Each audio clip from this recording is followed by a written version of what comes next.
Okay, thank you very much, Minister David. Good evening, Thank you, sir. everyone, and welcome to the class on optimum self-management. Optimum self-management. So I opted for the Zoom lecture platform because I really want it interactive. And if I really have my way, which I doubt, I really will want everybody on video.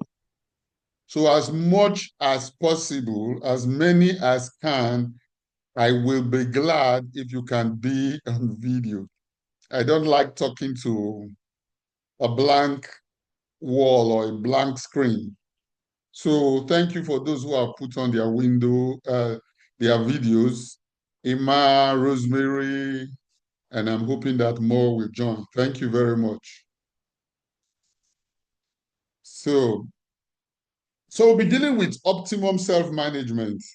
And so just by way of introduction or understanding, mutual understanding of what the class is about, I don't know who wants to just tell me what are you expecting from today's class? What does this title of the subject suggest that we'll be looking at? Rosemary, you want to try? You're muted, though. I don't know if you know how to unmute yourself. Because I finished church, it's not quite long.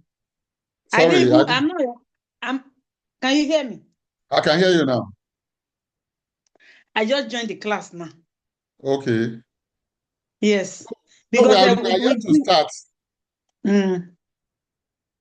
The title is in the platform. I'm talking about the platform. The class platform, the other side. Yeah. Okay. No, the class we are starting now is optimum self-management. Do you have any idea what we might be talking about? Not really, sir. Okay. Who wants to give us an idea? Optimum self-management. There is no right answer. There is no wrong. So it's not, you won't fail.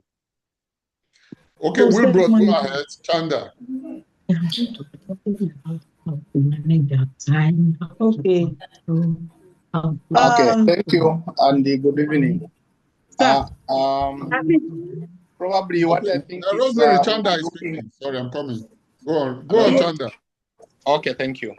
Yeah, I was saying probably what we'll be looking at is how to manage ourselves for optimum results in whatever we do as Christians. Okay, thank you very much. Anybody that wants to add to that? Rosemary, you are muted. Unmute yourself. How we manage our time, how we plan for the study and the activities to organize our time. Okay. Our time frame, Okay. So, thank you very much, Rosemary. Who else? Good day. How are you? Yeah, Daniel, go ahead. Okay, no, sorry. Miriam. Yeah.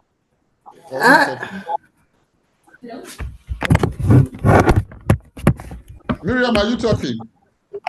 Yes, sir. How are you doing? I'm good, and you? Yeah, yes, man. My understanding on optimal self-management, it's managing your emotions, behavior, and action to achieve your goals.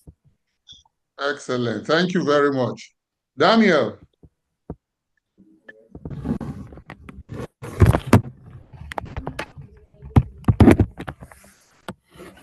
Yeah,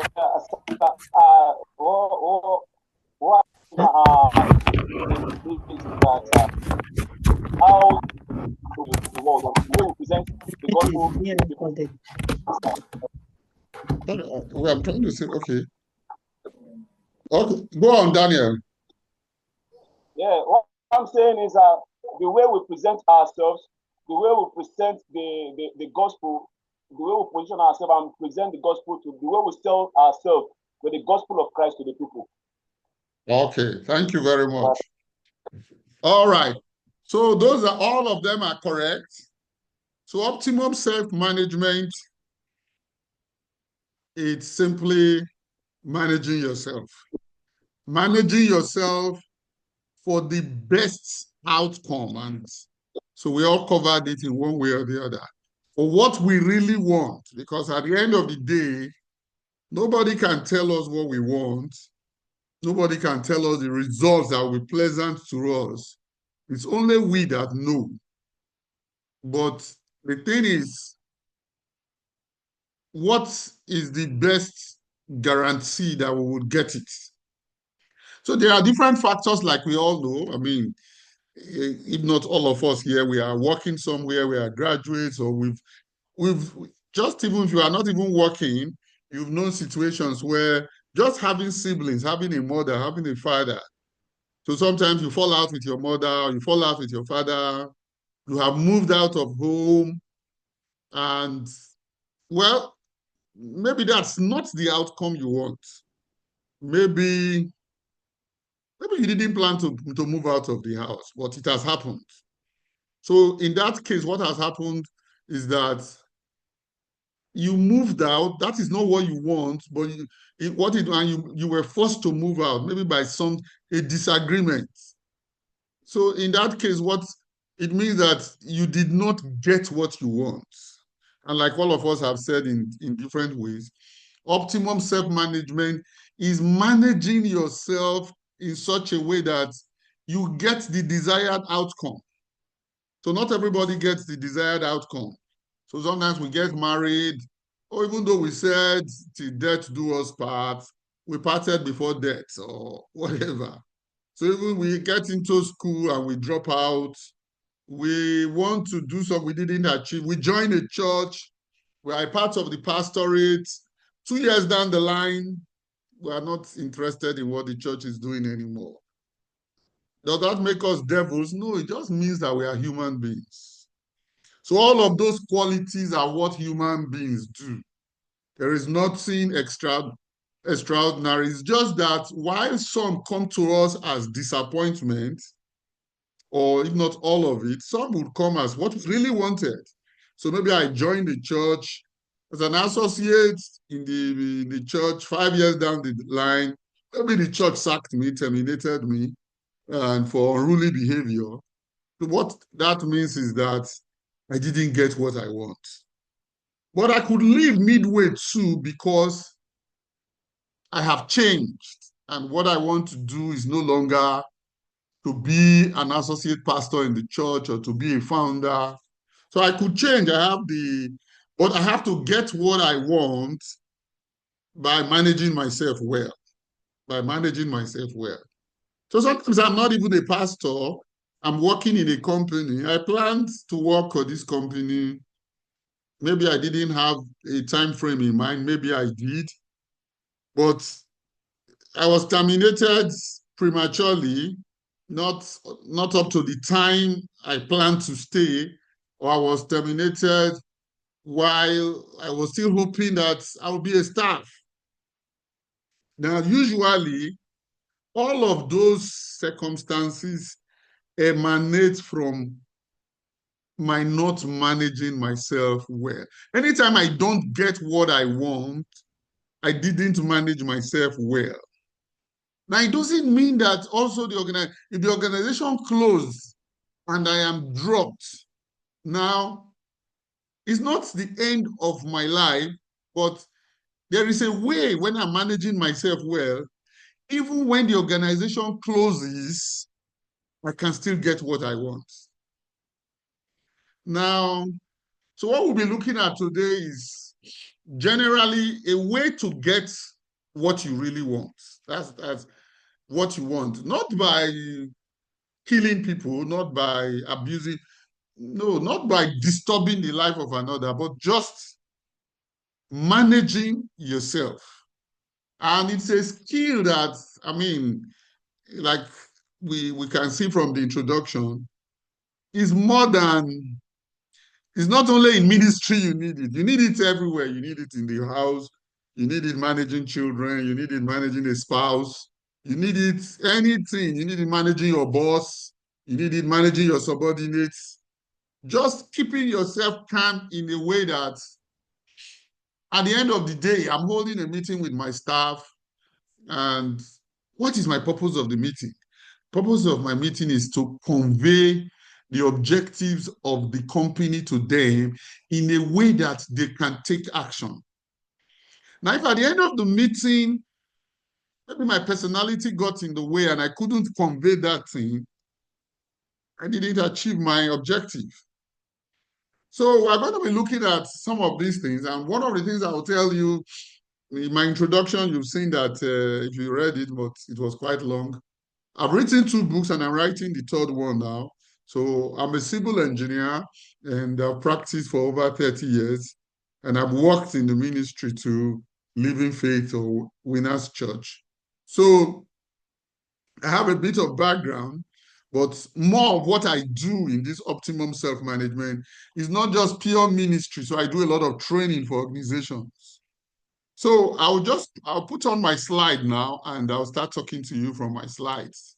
So before I put on my slide, so let me say this. You have no need to take notes. So just pay attention, cue what I'm saying, see how it resonates. If you want to write anything, maybe it should be a question you want to ask, or maybe an insight that came. For the notes, I'll give you my PowerPoint slide. So which means I've helped you already to take the notes. I will upload them into the group and you can download it yourself into the WhatsApp group. So also just all of us here, we are muted, just the ground rules for Zoom so that the message goes seamlessly. We should not allow our phones to interrupt. All right. Slideshow from the beginning. Okay, so no, what am I? Sorry, let me share.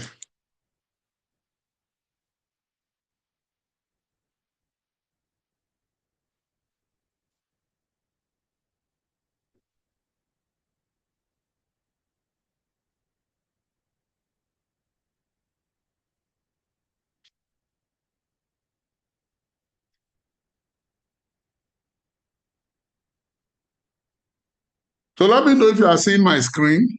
If you are seeing my screen, please kindly let me know. Are you seeing my screen? Yes. Okay, thank you very much. Thank you. So optimum self-management, a masterclass on self-management. So thank you for all of you who showed up, first of all, and thanks to our president, Dr. Lawrence Obada and his wife, and the entire staff of LISOM Bible School. LISOM Bible School has been of tremendous blessing to me in the last 4 years since I've been in the faculty, and I'm praying and hoping that today, for all the blessing that LISOM Bible School has bestowed on me, I'll be able to return some of that into this class. Okay, so that's just my introduction.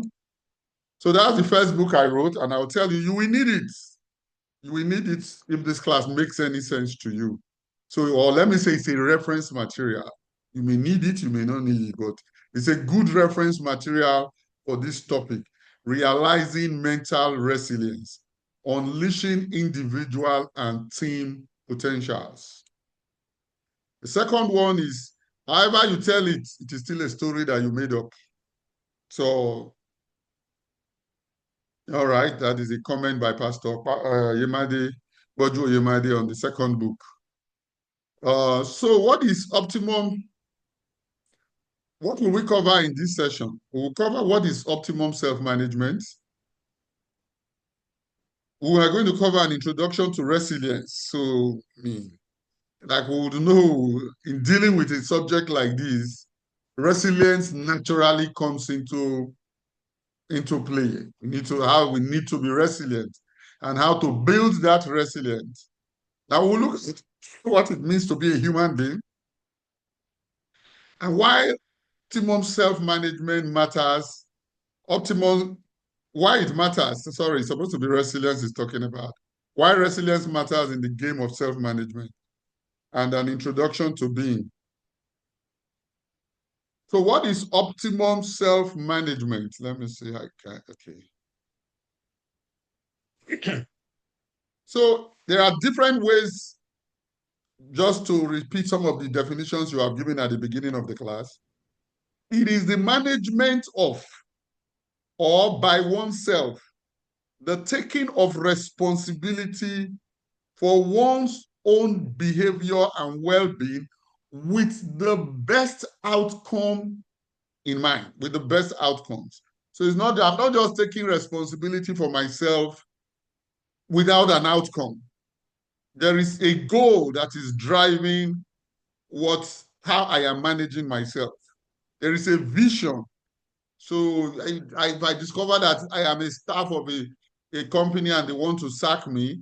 And if there is something I can do to prevent it, I am doing what I'm doing to prevent it because I want to still continue my work. So that is the outcome I want. So I'm managing myself with the best outcome in view. Now, another definition is, it is the science and practice of getting only the things that you want in life. Only the things that you want, not everything. You don't want everything. So we are on this platform right now. We are not everywhere. We can't be on 5 Zooms at the same time. So this is where we want to be right now. It is the setting of the context that give you all the things that you want in life. So we'll get into that. It's not, except you have studied anything on context. So, but what gives you everything you want in life is you choosing the context. It is the management of the plank in your life. It's supposed to be in your eyes. So, and that one is taken from Matthew chapter 7, verse 3, where Jesus was talking about first deal with, how can you be telling your brother that you want to take away the dust in his eye when there is a log in your own eyes? There is a big wood in your own eyes, and you are seeing the dot, a speck in another person's eyes. Now, for me, that is very profound. When I say very profound, is that you are experiencing anything you don't like in life. The first place to go should be where? You. The first place to examine is you, not your brother, not your wife, not your husband, not your father, not your sister, not the company, not the country. If you are poor and you want to be rich, the best place to examine is where? You. The best place is not where? The company. It is not the country. No, the best place to examine is you. So that's what Jesus was saying in that place. It is the science and application of choice and intentionality. Now, to be able to live this kind of life we are talking, you have to be definite about what you want, because you are managing yourself for an outcome. So if you don't have an outcome, then you won't know how to manage yourself. So Matthew 7:3, definition of optimum self-management. Jesus speaking, why do you look at the speck or of sawdust in your brother's eye and pay no attention to the plank in your eye? NIV, New International Version. So what is causing, anytime you don't get what you want? So if you don't get anything from today, from this session now that we are having, just get this one.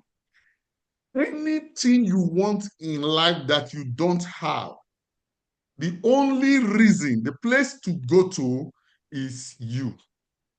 The place to go to is you. Now, if you can get this from this session, I will tell you, 50 years from now, depending on your age, you will still be grateful for today's class, that you found out the secret of life. The secret of life is not living in the United States. He's not living in Israel. He's not living in South Africa. He's not living in Nigeria. The secret of life is you. The secret of life is in you. So if you know, okay, this was it, don't bother about the spec. So once you see how this log work, there is always a log in our eye. Every human being has a log in their eyes. Every human being. And what they need to manage is how that log is affecting their lives. Not the spec relative to another person. That is compared to the problem I have to deal with in me, the other person's own is nothing. You can compare a big wood to just a dust that fell out. So, but what we do, we complain about the weather. We complain about our bosses. We complain about the company. We complain about the country. We complain about politics. All of that is just a dust compared to who we are. All right. So you can see some graphic images if you are seeing my screen. You can see a man with a log in his eye, what Jesus was saying. The other two, compared to, there are two persons to his left and right. Those two persons, they have dust in their eye, and he's trying to remove the dust. How can you have that size of wood log inside your eyes, and you are trying to remove dust from somebody's eye? Now, all of these images they are online. If you just put the scripture, Matthew 7:3, you will see hundreds of images. So you can see another one again. So the log has entered so deep, but the person is not aware. Now you have this kind of log in your eyes, and you are trying to pick a speck, something that is not even visible. It's not visible. You are opening another person's eyes, trying to blow your mind. If you think about it with these images, it is literally impossible. It is just impossible. Now, we'll be looking at breaking down all of this. So we are dealing with optimum self-management. And all of this introduction is first showing us that the place to go to, the first place of call when we are not getting what we want, whether it's financially, whether it's relationship, whether it's promotion, whether it is whatever, if we are not getting it, Jesus says the place to go is you. The place to go. So like I said when I said an introduction to resilience, what is resilience? Resilience means the ability to return to your original form. It was a word originally derived from physics, referring to the ability of coiled springs to return to the original form after the removal of the applied load. Now, what is the applied load in this case? Okay, let me allow one of us to talk. So what is the applied load? When we are looking at the definition of resilience above, what can you say is the applied load? The floor is open.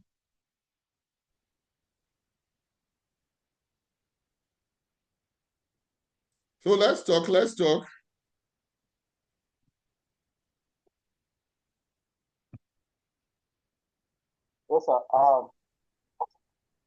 I think the applied load. I think the applied load there is our worry. Hello. Okay. Breaking, sound breaking. Hello, can you hear me? Yeah, I can hear you. Sir, I think the applied load there is our worries, what we want to become, who we want to be, what we want to do. You know, most times we overburden ourselves with the worries of life, and that too, I think, is a load. Okay.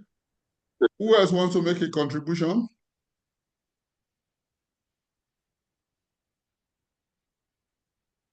What can the applied load in that definition there mean? So okay, let me free us a little bit. So if you look, if any of us have dealt with a spring, when you stretch a spring, that is a load. So usually we are usually stressed in day-to-day life. And that stress sometimes could lead us to make decisions that we didn't plan to make. I have been guilty where I went to work in the morning and I was so angered by my boss, which is an applied load. And I resigned. I didn't plan to resign when I left home that morning. But by evening of that day, I've turned in my resignation letter. Now, in that case, I was not resilient. It is the ability of coiled springs to return to the original form. I did not return to my original form of being an employee of the company after the load was removed. The load was maybe the anger, the shouting of my boss on me, an email I received. Now, but as we will see as we go on, what makes me not to return? Why do we need the knowledge of resilience to return? Especially mental resilience as we are dealing with, not engineering resilience. Now, in mental resilience, the reason we need resilience is that the reason I was discomforted by an email or something the boss said is first because I was unconscious.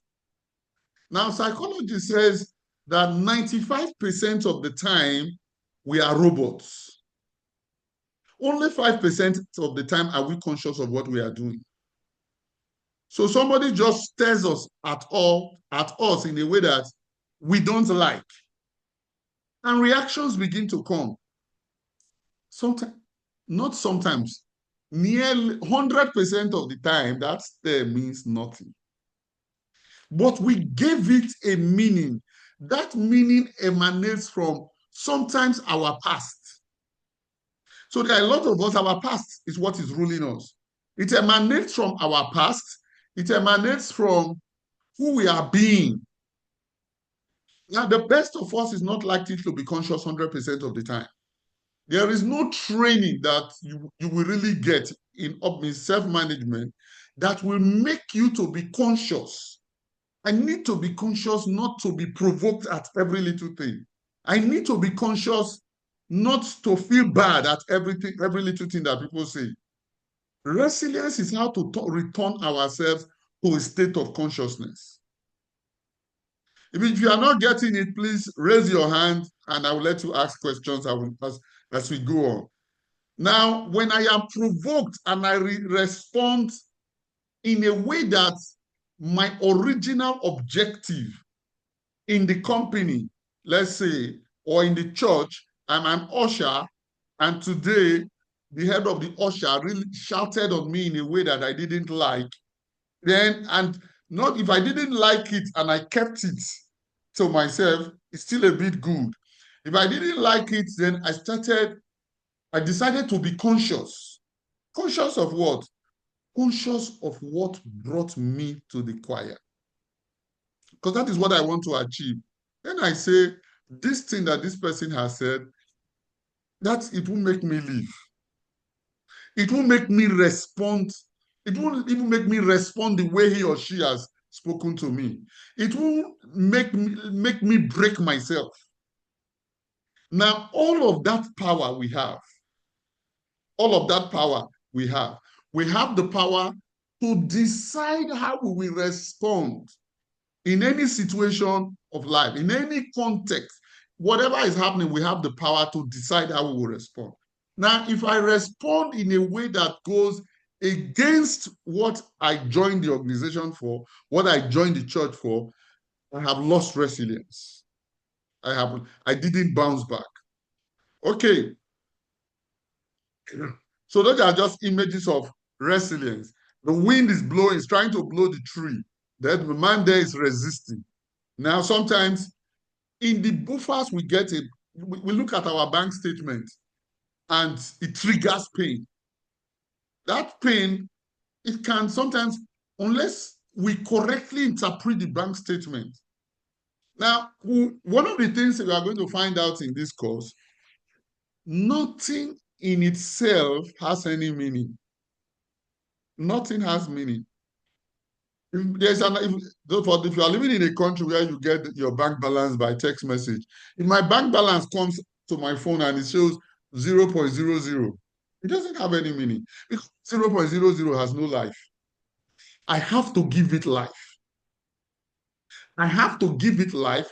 I have to give it an interpretation. I may even see 5,000. I'm based in Lagos, Nigeria now. And it looks like I am in pain. That pain has not come from that text. My bank balance does not have the capacity to cause me pain unless I give it a meaning. My bank balance does not, the email the HRO sent this morning that 40% of the staff will be laid off and I am already catching fever, that email has no power to do that. It doesn't have the power. It is only my interpretation of the email that has the power to cause me pain.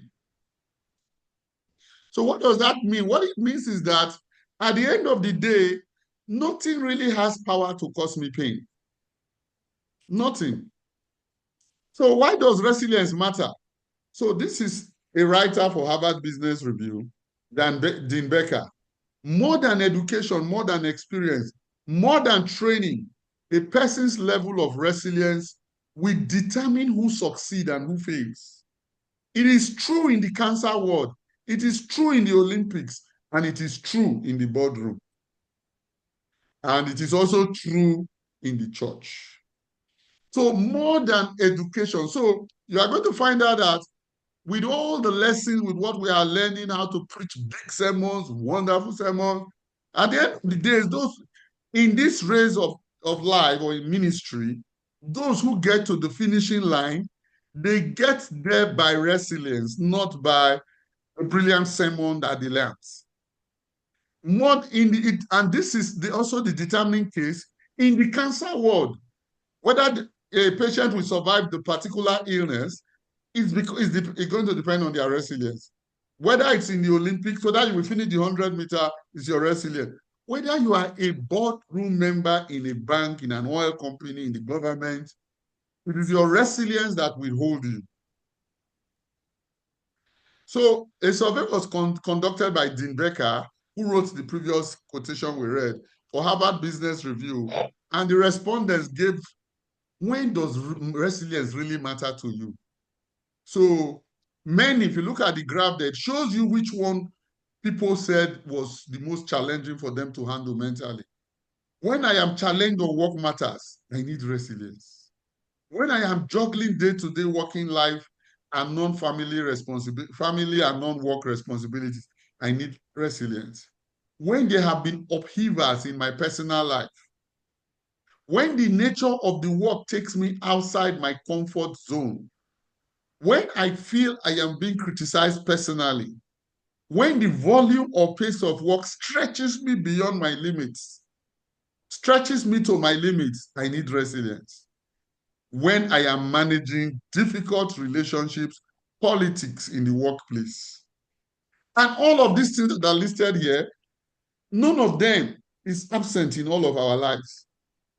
There is no church you will join that there is no politics, because the nature of human beings to play politics. So just to put it in context, politics is the distribution of,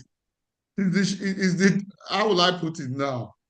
Is the distribution of available power, or the distribution of responsibilities, or the distribution of whatever. Now, the distribution of authority, what I would distribute. If we are 2 or 3 or 4, I'm going to decide how to share the responsibilities. That is politics. Now, when I am managing difficult relationships, now what is difficult relationships? In the simplest term, difficult relationships are relationships that don't go in the same direction with my own. The kind of people, the kind of persons who are not exactly like me. And of the 8 billion people on the face of the earth, no 2 persons are exactly alike. So which means we cannot but learn how to deal with this thing. No two persons. So we are going to be dealing with people who are not like us, who don't talk like us, who don't believe like us, who don't trust like us. All right. Now, what does it mean to be a human being? I know I called it. Okay, let me try. Lily, if you can meet yourself, Usagi. Okay. Now, what does it mean to be a human being? We want to just look at it. So we come into this world pre-programmed in a unique design that is largely unconditioned. It's a unique design, but the design is like a laptop that's who is unmuted there? Like a laptop that's there is no program on it here. There is no the program. It has not softwares have not been loaded into it. Now, what we begin to do after we were born is to load softwares. We started loading softwares into this system. Of the 8 billion people on the face of the earth, each of us have different choices loaded in who we are being. A unique pattern of choices. No twins. I have twins, 2 boys. They are not loaded the same. They are not making the same choices. They are not choosing the same identity. So in Genesis 2:9, God assigns man the job of identify every living creature. After Adam did this, he taught this to his children and his children. He taught this to his children and his children's children, to their children to this day. The brain works by identification and stories. The stories are crafted by man 100% of the time. Now, let me tell you, any story you are telling right now that you don't like I said at the beginning, no need to take notes. But if there's any story that you know in your life, story about your upbringing, story about where you are working, story about anything you can think of, story about how you are treated in the choir, stories about how you are treated in the church, stories about how you perceive your organization. All of these stories, it is you that created them. No story exists except that we create them. Now, if I create a story of my mother not liking me, and it is hurting me, it is making me not to relate with my mother properly, I have the responsibility to uncreate the story, to delete it, because I'm the one that created it. So, like I've said, as we are going on, if you have a question, please write it down. There is not a story in the world, in all of us here and in the entire world, that any human being has that the story has not been written by the human being. The story of how you think you were mistreated, you are the one that created it. Maybe you have a brother, a sister, your siblings that you are not talking to right now.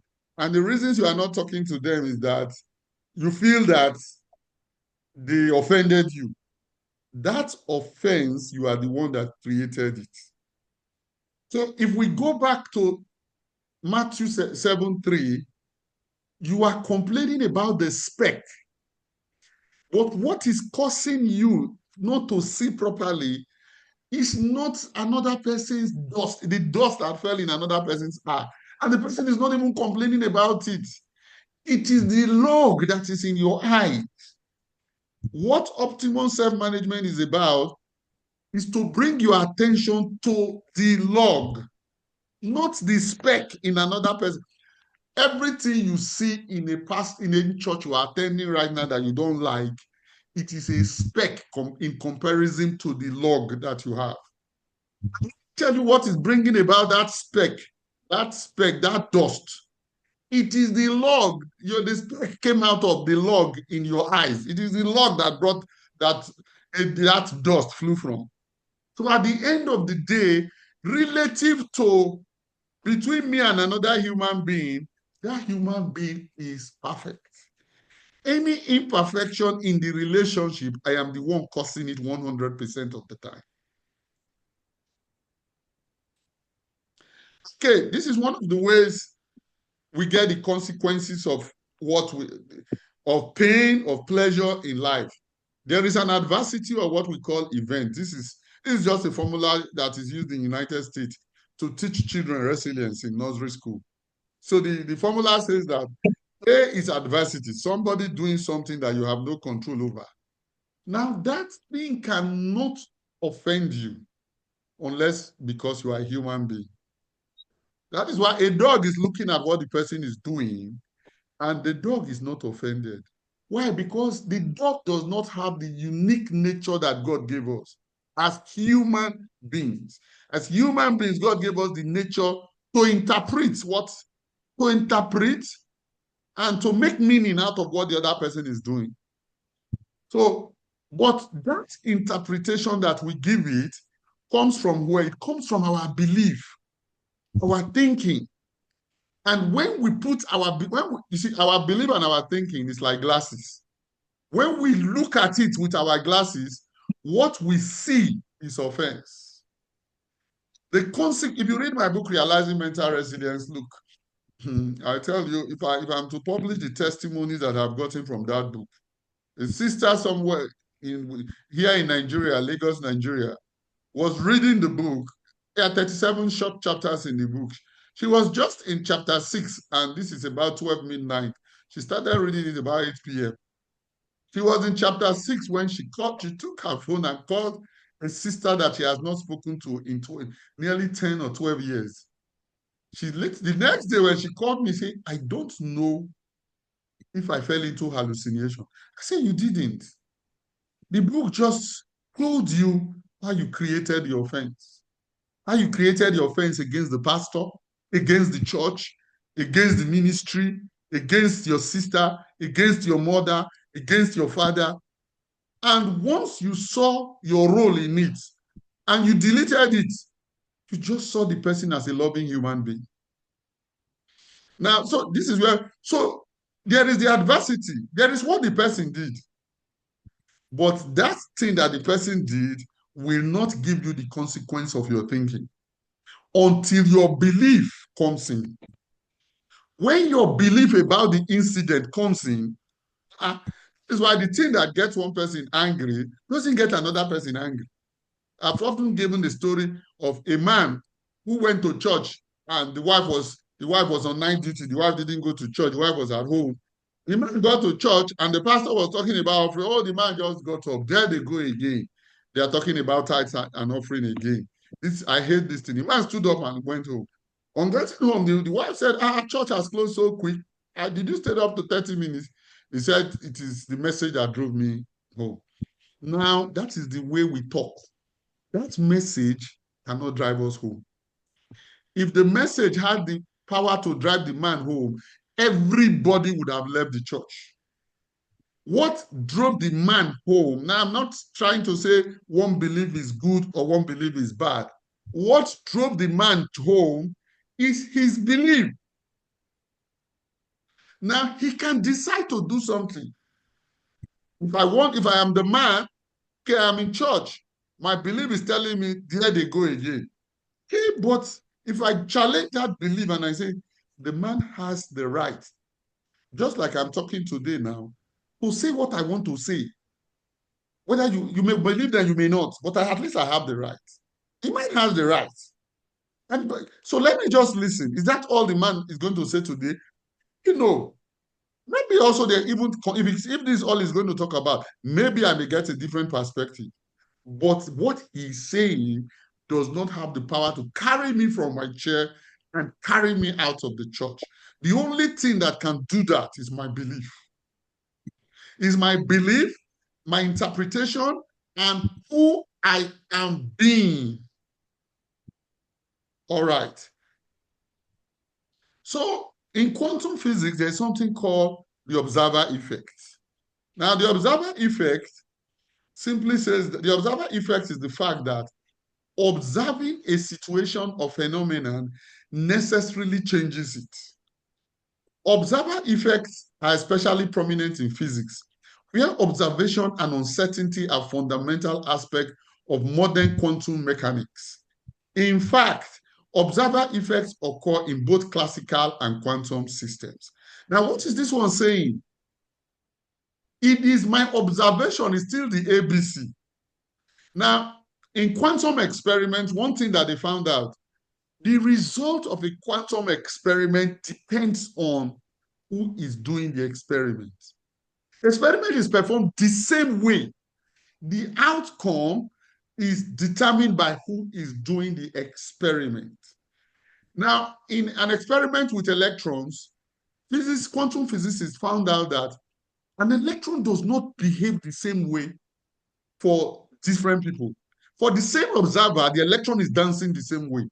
You know what they concluded?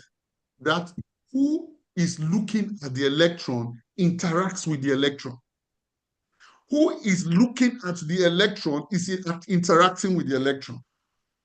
Who is interacting with the electron, their beliefs, everything.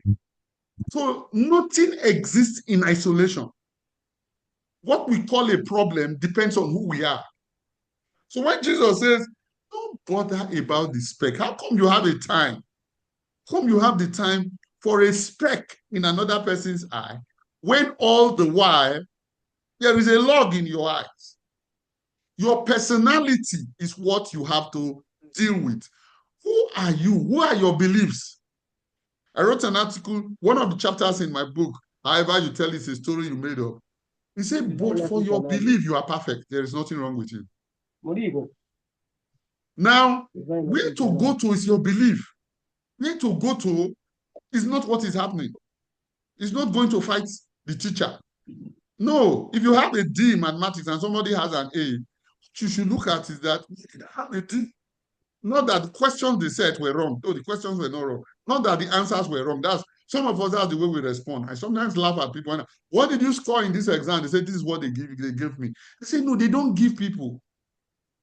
What did you score? In resilience, what we are doing now in self-management, the day you start focusing on yourself, look, nothing will change in the way people deal with you. All your relationships will reset.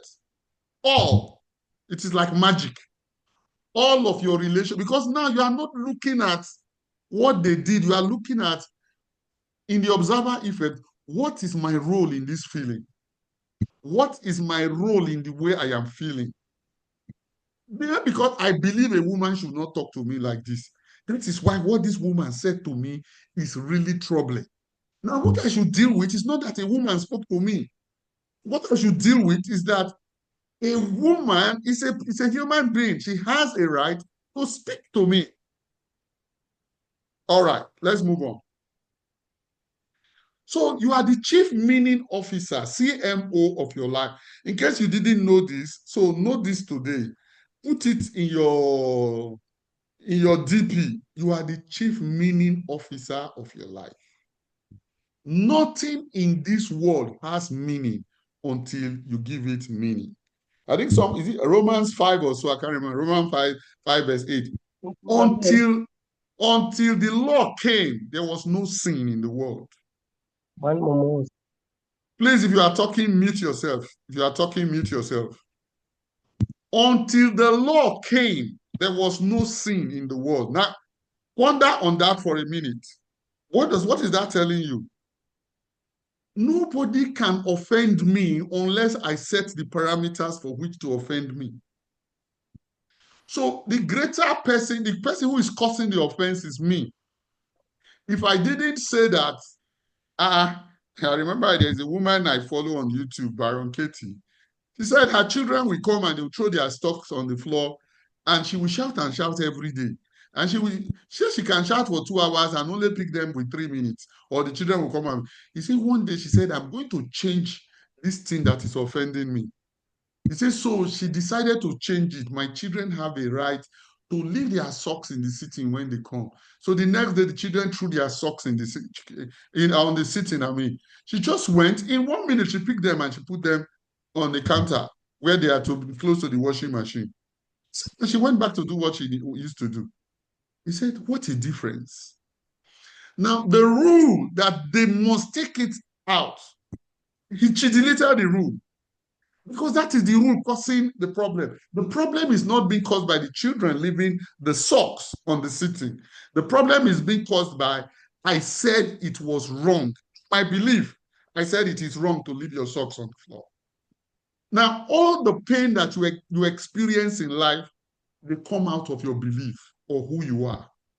Now, if they are causing you pain, like Byron Katie did in the case of her children with socks, you can decide to delete it. Because let me tell you what this theory, just this learning is going to do for you. It makes you a superhuman. It makes you God.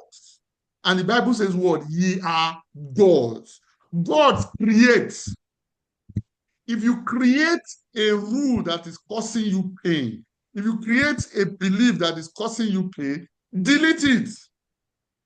If I want to be friends with my sister and I don't like the way one of the ways she talks to me, I have the choice to decide that I want to correct this thing that I don't. You see, I'm not going to correct it in how. It's what we do.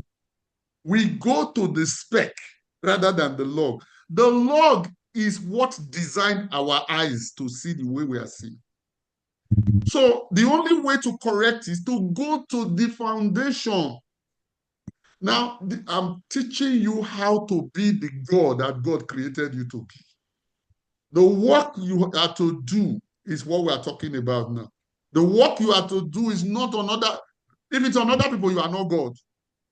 If I need somebody to tell me sorry before I will do what I want to do, then I am not God. Then, you know what they call it in psychology? I am a victim of the person's behavior. I am going to live for the rest of my life as a victim because the person, there is no way I can stop another human being how he decides to show up in life. If somebody is wearing a particular dress and it's offending me, I can decide to delete my beliefs about the dress. Somebody is putting on any kind of hairstyle, it's offending, I can decide to delete it. Every event has a million possibilities. The possibility we experience is a choice we made. It is a choice we made. We don't know why the organization says this. Sometimes our mind just gives it one interpretation. That interpretation is causing us tears. How many times are we driving on the highway and something that we thought was a snake when we got there was just a small pond of water? Or it was a rope. It was just a dangling rope that looked like a snake. Now, when you are deciding to look inwards, you will be seeing things that you can delete. You'll be seeing the things that you can delete. Now, I say again, if you are unmuted, please mute yourself. If you want to ask a question, raise your hand. Now, they are lecture teenagers. Now, some of us who follow global events, we've heard of the civil war that happened in Syria, and much of the battle took place in a city called Aleppo. I was watching CNN, and it showed, the CNN showed or gave a narrative of teenagers who were raped in the course of the war and how they killed themselves. I felt really bad. Then, about 30 minutes into the same documentary, there was another set of teenagers were shown in the same war who were raped. And do you know what the teenagers did? They decided to bond themselves and they set up a group, an NGO, to rescue other teenagers who were raped. Now, can you imagine that? Some killed themselves and some made themselves helpers to those who were going through pain. Now, if it was possible, they had late, but the way we look at life, see how these people, they just rape these people and I make them kill themselves. Oh, sorry, I'm speaking Nigerian pidgin English. We will say that it is the rape that killed them. It is because they were raped. No, there is nothing that you cannot decide how to interpret. It's so bad. Now, you know what I'm going to do with this rape? I'm going to set up an organization to rescue, to comfort, to help those who are raped heal, restore them to resilience. If someone offends you, realize you are complicit in taking the offense. You have to take the offense. Otherwise, somebody cannot offend you. The inner game of success and failure. So if you look at the map, the slide there, what you call your reality is all a world inside you that you created. A world inside you. We are all from different nations and countries here. Some of us, we have complaints against our president.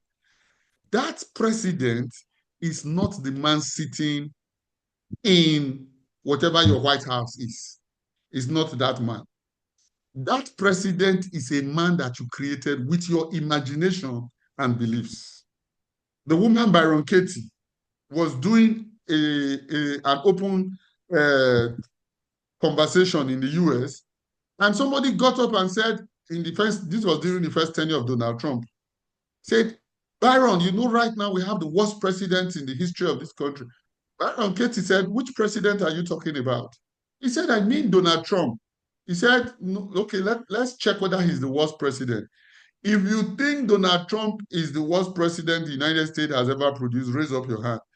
Half of the audience of nearly 1,000 raised their hand.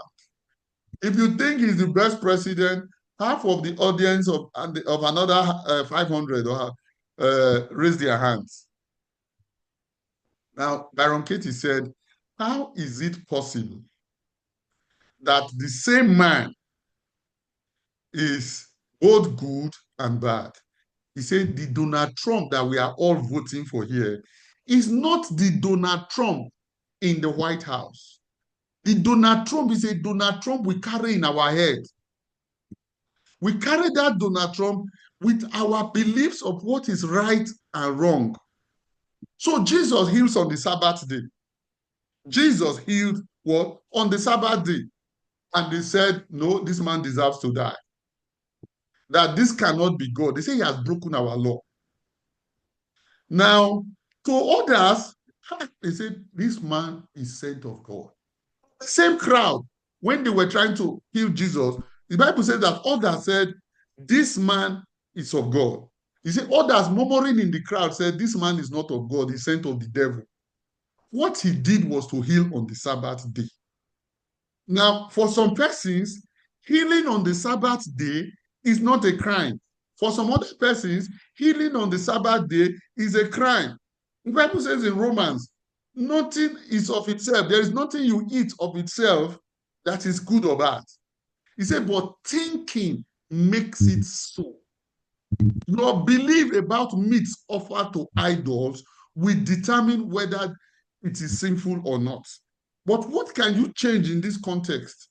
Is it you can't change the meat offer, is meat offered to idols. Now, but you can change your belief about it. You can change your belief about it. Until the law, there was no sin. So people were doing what they wanted to do in Genesis. Nobody said it was sin.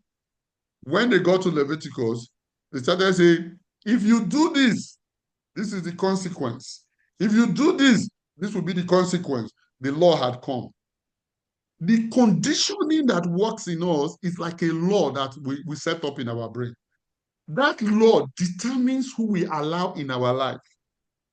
If you are not getting, if the kind of people you want to attract in your life, you are not attracting them, check the kind of beliefs you hold.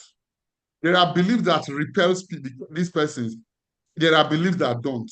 Now you are going, all of it, you are going to do what we call self-examination. Please mute yourself.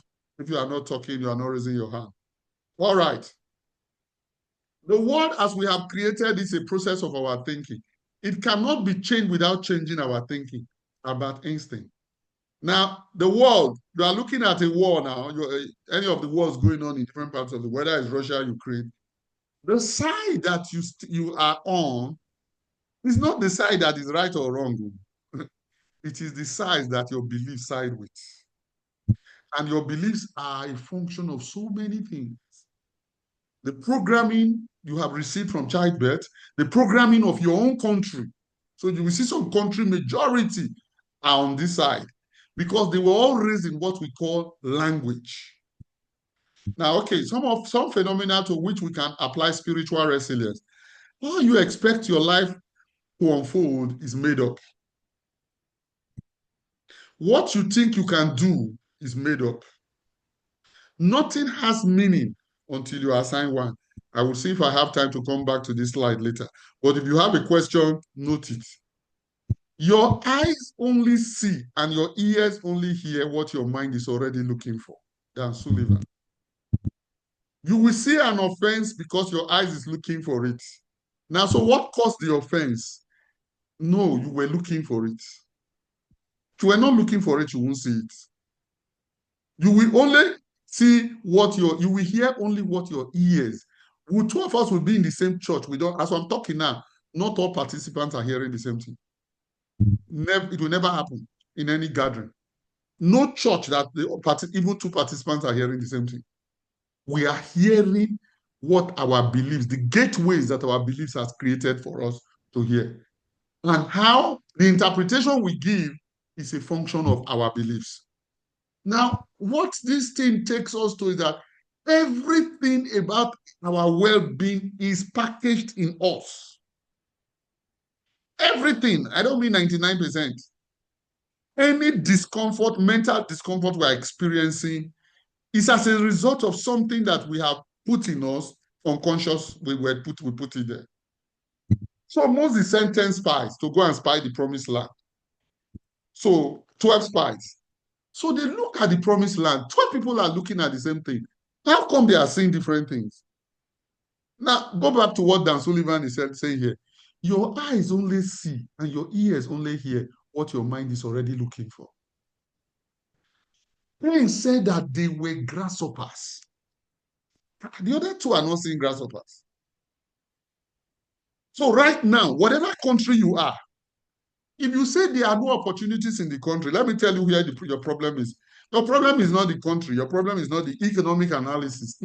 They are all zero. Your problem is your wiring. Reverend Sam Adeyemi or Dr. Sam Adeyemi, a minister in Nigeria, wrote a book. Success is who you are. Success is not a country. Success is not a PhD. What we are learning now is about who you are. Success is what you allow to see. There is no country in the world where somebody does not have a private jet. There is no economy. People in the country where I live now, from where I'm giving this talk, there are people who complaining. Yesterday, I saw a church who are doing a 3-day event. And what is the title of the 3-day event? How to serve God in these difficult times. How did the church conclude that these are difficult times? Difficult times is not written on the air. Difficult times there is no metric called difficult times. We've only reached the conclusion that times are difficult because of who we are. If you have time, buy the book by Dr. Sam Adeyemi. Success is who you are. Success is not what you do. Now, who you are will determine how you experience any economy in the world. Who you are will determine how you experience your company. Who you are will determine how you experience your church. Who you are will determine how you experience the choir leadership. Who you are will determine how you experience your pastor. So rather than think of changing the pastor, why not think of changing yourself? Why not think of changing your belief? Why not look inward? Back to Matthew 7:3. Why are you looking for a speck that blew out of a log in your eyes? There is a log in your eyes. You are looking for a speck that the wind blew out of the same log in your eyes. Now, what you should do is think of how to take away the log. So being, I will introduce us to a concept called being. So being means what? It means existence. It means existence. It just means, when we say human being, what we mean is human existence. There are different kinds of beings. There is beings of the animal kingdom, beings of the plant kingdom. So trees hold meetings, in case you didn't know this. Bees hold meetings. When you see the birds of the air, have you wondered, at a particular time of the year, you just see all birds will just get out of a tree. and you will see them cross the sea to another train. Now, that is a kind of being. Sometimes the Bible will tell you, go and learn this from the birds. If you can't get it as a human being, check how I have done it in birds. They don't labor, they don't toil. Say, yes, I look after them. If you are seeing my slide, look at that small plant. It looks lifeless, but it is just exhibiting the characteristics of being. It's a plant being. So what some of this we have been looking at is characteristics of human beings. Now I want to look deep now into some of these characteristics. So as it looks innocent and weak, but in it is the power to tear that rock that you are seeing. In it, there is an ability that God put in that plant that as the plant is growing without worry, without conditioning. What we do many times, we start conditioning ourselves, we begin to bring the ability of God working in us. And like Dan Sullivan says, we decide what we allow into our life.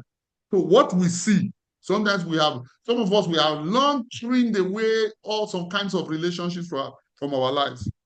20 of deliverance sections won't make a dent in our lives. Some of us have changed jobs many times, blaming it on demons, blaming it on things. When demons that are under your feet when you are a God, it is because you have not done your own who you are being. How have I conditioned myself? Have I conditioned myself that I have cut out some of these experiences from my life and I need them? All of life, we are making meanings. So there are infinite ways that people have conditioned themselves, human beings now. There are infinite ways of being. The one we are living in is the one we chose. The good news is that if you don't like it, you can choose another one. You can amend it. You can edit it. A particular style of a woman's hair is offending you. You can decide to cut that offense out of you. And when you see the hair the next time, it is no longer offending you. A particular way that somebody is talking to you is offending you. Edit the way that way of talking comes across to you. And when the person is talking, nothing offends you again. You'll be shocked. Now, this thing is the science. I tell you, this thing is so deep. So you will get this recording. It's something that you will need to listen, depending on how much it is relevant in your life, but you will need to listen to it every day. As you are listening to it, will be permeating you. You'll be getting more conscious of the things you are cutting out of your life, of all the interpretations that hurt you. This thing has been, this email that I have, it is hurting me. Why is it hurting me? Instead of saying, this idiot, this company, this. No, why does this thing hurt me? It doesn't hurt everybody. Why is it hurting me? There's something unique about my belief, about who I'm being. So I need to decide. So I need to look inward. What is being? Being is simply existence. Like I've said previously, there are different forms of existence. And all of the formative structures have been pre-programmed by God. There are different forms of existence: plants, animals, planets, and humans. Each of these forms of existence has the inherent ability to condition its own existence. So we are gods.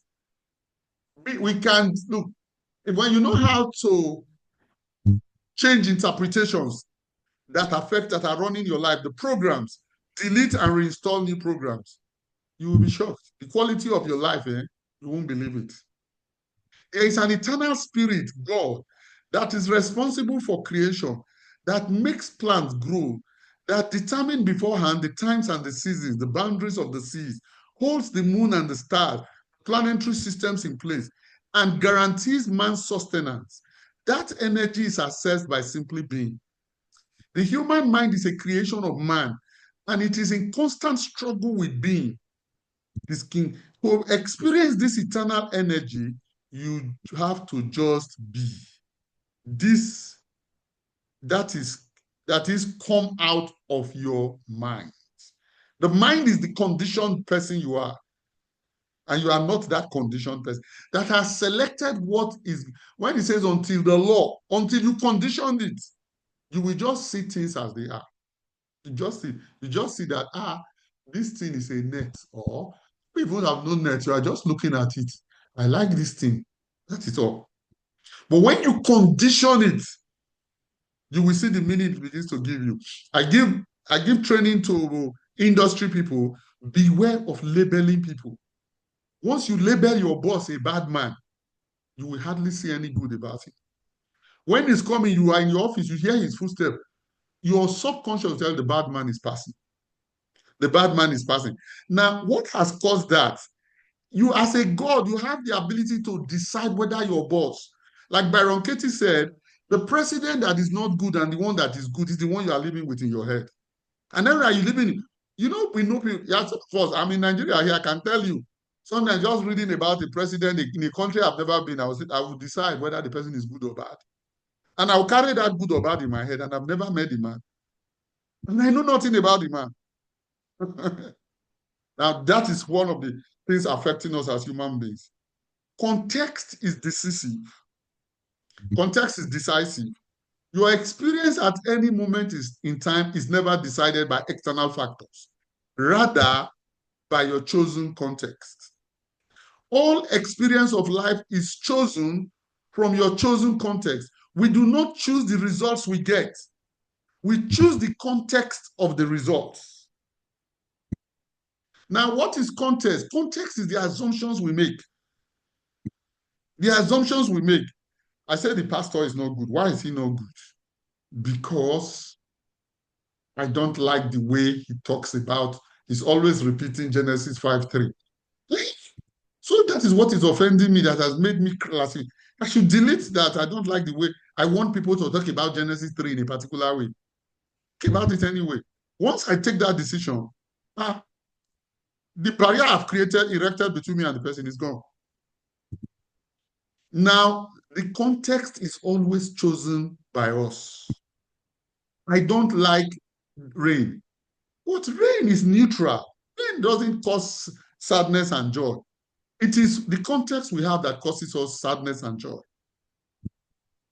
Now, to the farmer, oh my God, 3 weeks, no rain. I'm already thinking that this tomato will die. Thank God there is rain. To the man who is trekking to the bus stop to pick a train, oh my God, this rain is devilish. I bind the rain. No. It is your chosen context. Don't waste that prayer. You cannot choose how your marriage will play out, but you can choose the context of the marriage. When you choose the context of the marriage, look, the thing is, so you just stay by the context and your marriage is heaven on earth. But if you did not choose the context, if you don't know how to examine the context that causes you pain in the office, I'm working in London. The next guy on the next table is a Pakistani. I have beliefs about Pakistani from the day the guy entered my office. From the day I found out we'll be sharing work office, there is a bias in me. And it's not the guy. It is not the guy. It is the bias running in me, like Dan Sullivan says, what I have allowed in who I am being. That is where I need to go to. Now, recently I was reading the New York Times and I found this thing. Let me just see how. Okay, sorry, let me take it. Previous. Okay. No, previous. Okay, let me get out of. Okay. Let me see whether I can get this thing. Oh, the wordings of this thing is not showing in this slide the way I wanted it to show. Okay. So Mel Robbins, if you read a lot, you will know it's a New York Times bestseller. He said many of us are complaining. He was talking about dating apps. So I don't know, this is a Christian thing, but if you've ever used a dating app, whether for whatever reason, I've used the dating app just to see how it works. I've used the dating app. Now, what does a dating app do? You decide a context. You don't decide the woman to show up for you to talk to or date. You decide the context. You want the man to be 7 feet tall, you tick it. You want the man to come from Africa, you tick it. The app will ask you level of education, MSc, no degree, no one. You tick it, you tick your choice. Then the app will give you, after allowing you to choose 20 contexts, the app will pour out the available women that meets that condition. Now, all of life is like that. If you read the writings of Mary Robbins, she said she was talking to him, she heard a podcast, this was in July 2025. She said, we are all complaining about these apps don't give us our wives, they don't give us husbands that we want. See, you forgot that you are the one who chose the context. Context is decisive. The outcome is from the filters. The filters you have chosen. The man should be this, the woman should be that. I don't like black women, okay? You chose. Now, maybe in that website on the app, there are 1 million women, but I have conditioned my brain to bring only certain this thing to me. And it brings 5 people. I said, this app is only 5. Now I go back, I untick one. When I untick that one, it brings 20 more. It is not the stock of available women that is changing. The stock that is available to me has been controlled by the filters I'm using in the app. We call it context. Now, all of us have context inside us. When Jesus says, go into your context, it is the log. The bitterness has come from a log, a context in you. But you have control over that bitterness. Look at the context again. I was angry with a staff of mine last week, and I started unpacking the context of the anger. And I saw that one of the context of the anger wasn't correct. It's a guesswork. I'm not absolutely sure that this person did the thing. So I deleted it. When I deleted it, I have no reason to sack the guy. We call it self-awareness. It is the greatest training in the world that you can have. When you become aware of who you are, your prayer points they won't be halved. They will be near zero. I'm telling you this now. Success is who you are being. Now, if you can deal with who you are being, using the past as context or labels. 1 Chronicles chapter 19. In the course of time, Nahash, king of the Ammonites, died, and his son succeeded him as king. David said, I will show kindness to Hanun, son of Nahash, because his father showed me kindness. So David sent a delegation to express his sympathy to Hanun concerning the death of his father. When David's envoy came to Hanun in the land of the Ammonites to express sympathy to him, the Ammonite commander said to Hanun, do you think David is honoring your father by sending envoys to you to express sympathy? Haven't his envoys come to you only to explore and spy out the country and overthrow it? So Hanun seized David's envoy, shaved them, cut off their garments at the buttocks, and sent them away. 47,000 people killed because of a past context. Some of us, the past is ruling our lives. You are relating with your father, you are relating with your mom, you are relating with a brother and sister in church, and the past that does not exist again is what you are using to interpret the person today. It said, I will do this man, a young man who has become king. I'm going to show this guy, I'm going to help him fight his enemies. Now, when his generals came, they brought labels. David no good can come out of David. He's a man of war. That's what we behave as human beings. No good can come out of David. He's a man of war. Now, they now said, look, it is spies. After they shamed David's envoy, Somebody who wants to bring you money, gift for your father's burial, war broke out. Check your lives. All of us here, me, check my life. There are situations in my life when somebody wanted to do me good and I misunderstood my labels, my internal working, my compass misunderstood what the person's intention. Because what? We are meaning makers. CMO, Chief Meaning Officers of our individual life. When I interpreted what the person wanted to do, the person withdrew his gift. They want to show Hanum favor. They ended up, at the end of the day, you can trust David now. He went to war with the Ammonites. 47,000 people were killed.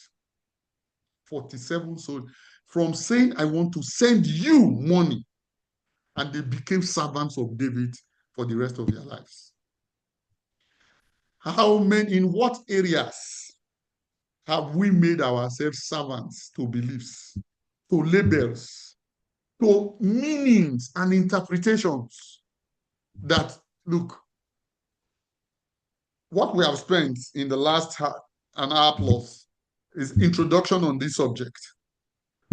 When you have an understanding of how you are the only person who can stop you, you are the only person who can bring war into your life will take a different direction.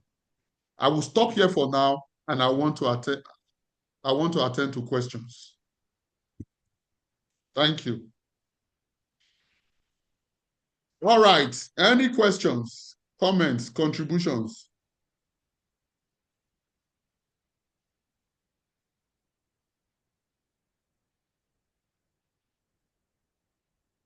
Tell me I've not been talking to a blank slate.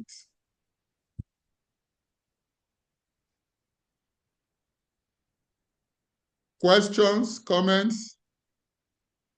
No questions?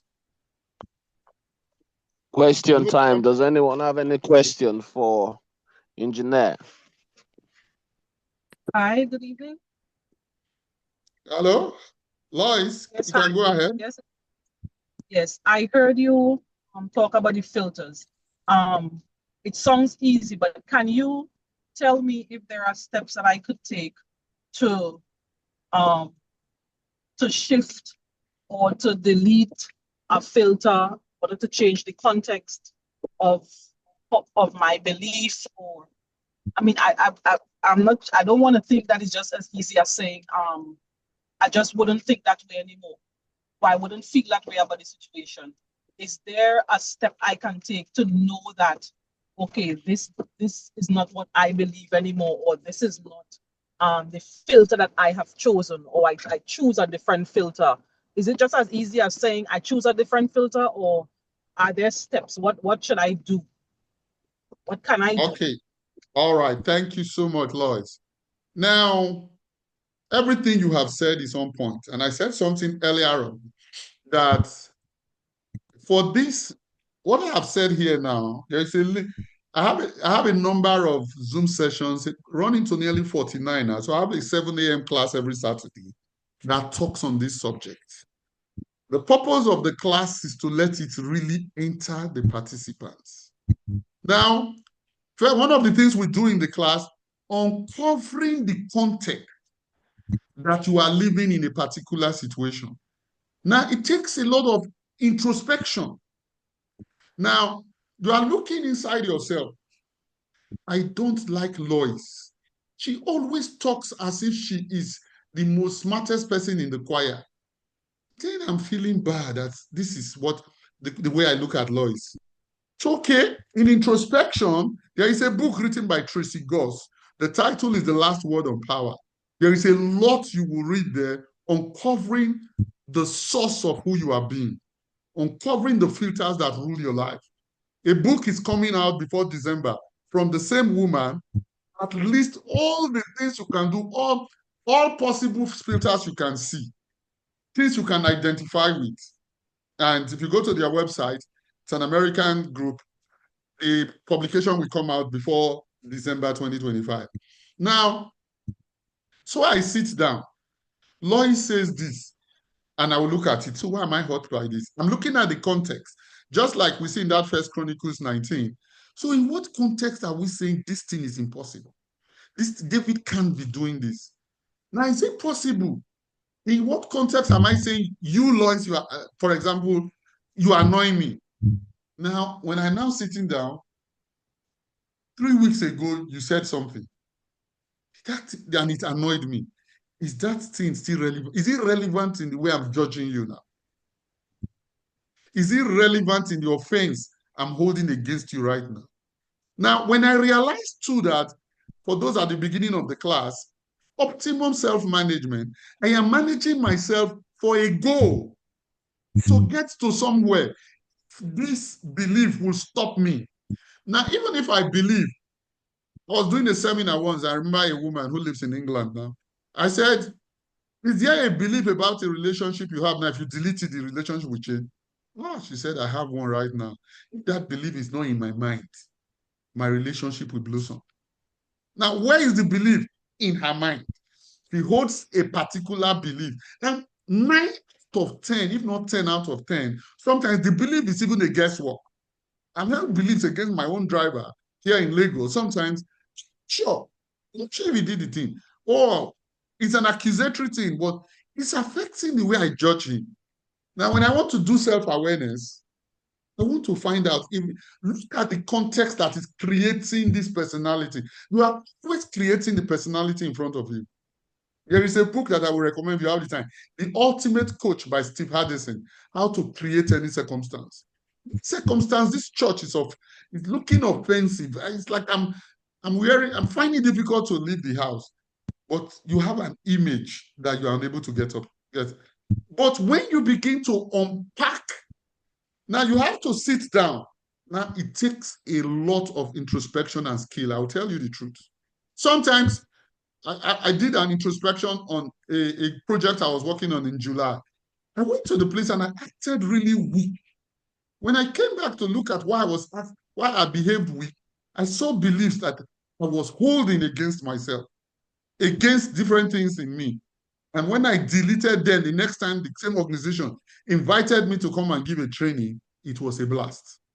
Now, it is not easy, like you have rightly pointed out, but if you start the practice, one way you can start the practice is, I did a training for those of us I don't know how many of us here are from Nigeria, in the office of the governor of Lagos State about a month ago, to some of the staffs there.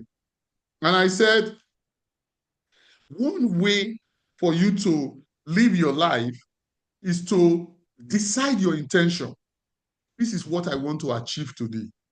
When, as you are going, a belief blocker comes. Or let me just, I set out today, I've not spoken to Lois in 3 months, and it looks like, no, today I must talk to Lois. So on my to-do list, I will talk to Lois. Now, when I want to make the phone call to Lois, there is a blockade. Shit, Lois is this, Lois. Then I'll just be writing them. Lois is stubborn. Lois is always full of herself. Lois thinks that she's the most beautiful girl here. Then I start examining those beliefs. Introspection, you begin to just see that I made this up. I made this up. I made this up. You'll be seeing, as you are seeing them, you have not reached at number 6. You have started dialing Lois. Because the circumstance of all relationships is created here, not there. Never there. The opportunities. Now, a European company sent 2 marketers at the turn of the century to Africa to see whether it's profitable to set up a shoe factory in Africa. The first marketer sent a telex to him back to Europe and said, boss, nobody wears shoes here. It is futile to set up a shoe factory in Africa. The second marketer sent this telex, boss, nobody wears shoes here. This will be the richest planet on earth for us to set up a shoe factory. How come they saw the same thing? They came to 2 different conclusions. The Israelites saw Goliath. What? The programs in them, the program in you is what decides whether the economy will be good for you or not. The program in you is going to decide whether you will become the MD of the company one day or not. It's not the company. The program in you is going to decide whether you will see opportunities in the land or not. But you are focused on the land. You are focused on what the newspaper is saying. You are focused on the news of recession. If it is one person that will be employed, let the person be you. By your programs. Now, it is not easy, but any fear in your life, you can uncover it. I don't know if I'll be in contact with you by the time Tracy God's second books come. Uncovering the source of your being. That book is going to be a masterpiece. If you can just Google the book, The Last Word on Power, and see where they say this book, this follow-on book is coming out before the end of the year. That book will transform the lives of millions. You will hold in your hand the power to be whatever you want to be. No, you will not be a victim. You won't be, when you are living at the mercy of anything, you are called a victim. But here am I'm the one that is causing this pain. This pain, I am the one that brought it. There's a bank executive in Nigeria that I coached recently. When he explained a particular situation to me, I said to him, you know what? Your filter says that this kind of belief you don't offends you. You take this belief down. He was shocked. The man he talked to me about, I said nothing about the man.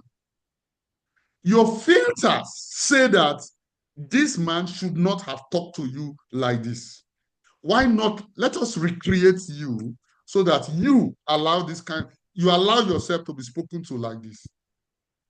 A month later, I met this bank director in a function. Said, Tunde, you won't believe what happened to me that day. It's like you created a whole new world. I got home and I kept thinking about it. I thought of it and slept off. And by the time I decided to reclassify, to declassify that way of talking to me as offensive, I went to work the next day, a different person. A pastor of a church called me after he had sacked the pastor. He listened to one of my speeches. He decided to re-examine the context with which the pastor was dismissed. He reinstated the pastor. He called me 2 weeks later. He said, Tunde, you need to speak more on this topic. He said, you need to speak in as many churches as you need to. This is we're just living at the mercy of other people's behavior. Situations we created in us. Context we created in us. Now, you cannot be offended unless you place the rule there. Until the law, you couldn't offend. When you create it, the law created the chance for you to be offended. Now you can say, no. This context is preventing me in what? Attracting the situations, the job or the contract or the kind of ministries, kind of relationship I want. I want to get rid of this. Now I would say again 1,000 times, Lois, learning how to uncover who you are. There are much of my videos on YouTube. If you want to listen to them, it will take a lot of reflection, a self-introspection, ability, how to write fear, context, the filters that are producing these results, how to examine the filters. In the dating app, you go to where you go back to the back end. What? You gave me only 5 guests came out. Okay. Why not I remove this? No, I don't. It doesn't really matter to me whether this girl is short or tall. So this thing. Once I unticked it, no minimum 6 feet, 1,000 more girls came. So when the app returned this, Mel Gibson or Mel Robbins he was talking about Frankenstein, a book written in 1818, which is becoming popular because of AI now. How through filters, the writer of that book created a monster. By combination of different choices which were working in the person, a monster called Frankenstein was created. When you see the feeders or the filters that went into any creation you don't like in life, you can change the filters, disassemble it and say, no, I want to. You see, I don't know at what time you joined. I said, when you are offended by things, you are living unconscious. So psychology says 95% of the time, we are not living as conscious people. their programs. If this king had been conscious and could unearth what was bringing this thinking, that David could not have sent him a gift, he would have thought differently. But sometimes we just go with the past, so much backlog because we never sit down to introspect. All right. I don't know if I made a dent on your question, Lois. Daniel Eyo, your hand is up. You can ask your question. Yes, sir. Thank you very much, sir. You're welcome. My question is in the actual, we have there are dreams that, for example, let's say in a dream, I had a dream that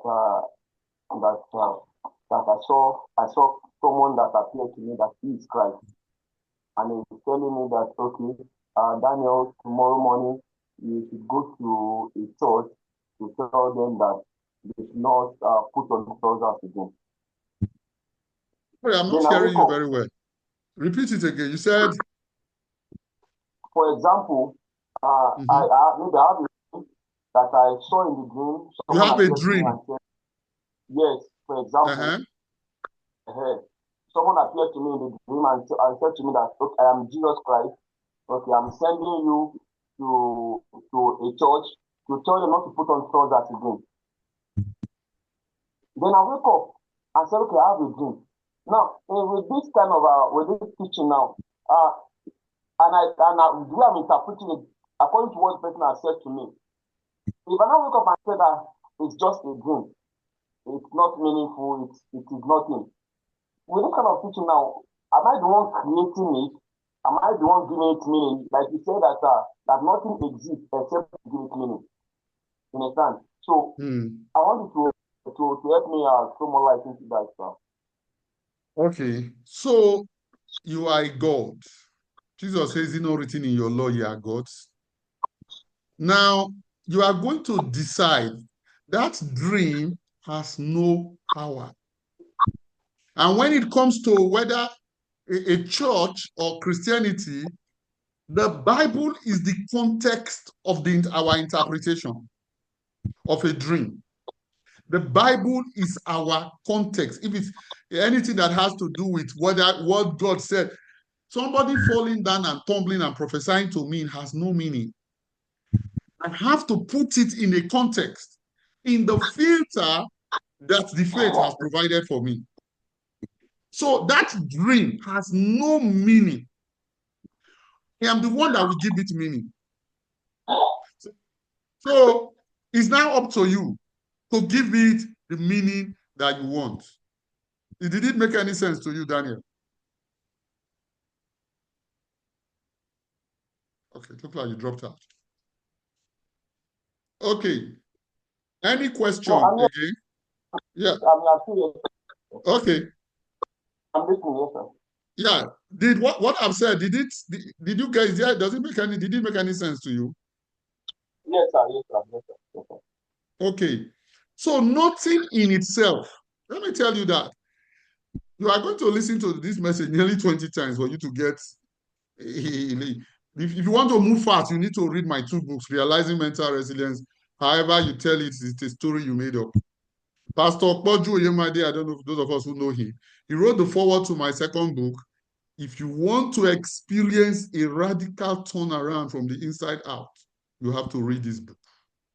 Now, it shows you A to Z in 36 chapters and stories. Now you are constantly creating your reality. Now, but you are not aware because you are living unconscious. You are living as a robot. Many times we live as a robot. Every little thing to annoy us, every little thing will flare us. We lose opportunities because of filters that are working in us. We want the opportunities to change. We want the environment to change. We want the president to change. But the filter interpreting the president is here. I did a seminar 2 years ago in Lagos, an online virtual seminar. If you don't like your boss, change your boss. This seminar will show you how. So many people were interested. And they registered to attend. But when they came to the seminar, the boss is not the person sitting in the office. The boss is the one they are carrying in their head. I had two twin sisters when I was at the University of Benin, Nigeria. The younger one were having a casual conversation. Two of them were my friends. The younger one having a casual conversation, and she was just telling me how life is miserable, how in 4 years she's almost graduating from the University of Benin. She has never eaten a decent meal. Now, it took about 2 or 3 weeks later, I was just having a conversation with the older twin, and I just asked some questions just to ask about family. And she said, my God, parents are the best parents in the world.